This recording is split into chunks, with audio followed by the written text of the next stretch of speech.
just 19 years old, Carlos Alcaraz has been able to conquer some of the biggest tournaments in tennis, defeat some of the toughest players on the tour, and even achieve the world #1 ranking twice. And to make this even more impressive, Alcaraz did this in only around 100 matches. I believe Alcaraz has worked on 3 crucial parts of his game that have allowed him to dominate and climb up the rankings so quickly. First, his physical fitness. I mean, just look at the guy. He's a beast.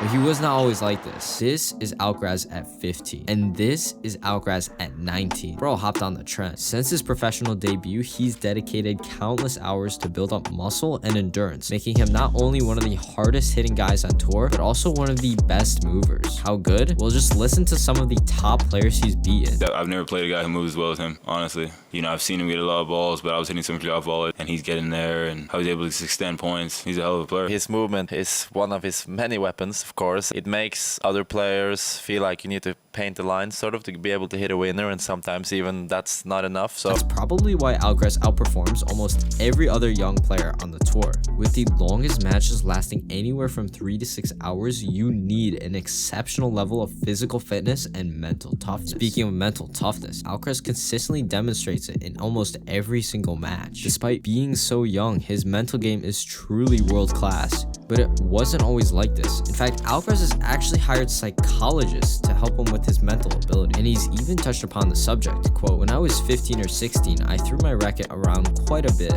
or I'd break one, and that'd put my game at risk. So I knew I had to improve in that respect. Thanks to Isabel, I've gotten much better. From my point of view, it's crucial to go out onto the court smiling, feeling happy. For me, it's everything." The decision to hire a psychologist has definitely paid off, as one of the main challenges in tennis is the ability to maintain a strong mentality. Being super angry or unstable could lead to worse performance, heckling from the audience, or even being fined. It is unbelievably rare to see someone as young as Alcaraz be so mature on the court, but it couldn't be everything without Alcaraz's unbelievable work ethic in building his point-making ability and tennis IQ. I would say the pressure that I put in the opponent, I would say that's the most dangerous part of my game, that the opponents feel the pressure in every shot. You know, I go for it in every shot. First, he's extremely aggressive on the return, especially the second serve. This is Alcaraz's position on the first serve, and this is Alcaraz's position on the second serve. By moving up in position, he's basically forcing the opponent to hit a good second serve, because if they don't, well...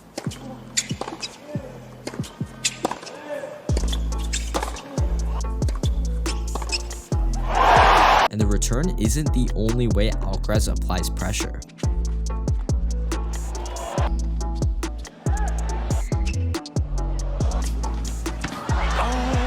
Yeah, the drop shot. With Alcaraz's hard-hitting game style, the drop shot works exceptionally well. By using his forehand and backhand to push his opponent's back, he creates an incredible amount of space, so when he hits the drop shot, they can't get to it. And speaking of drop shot, subscribe.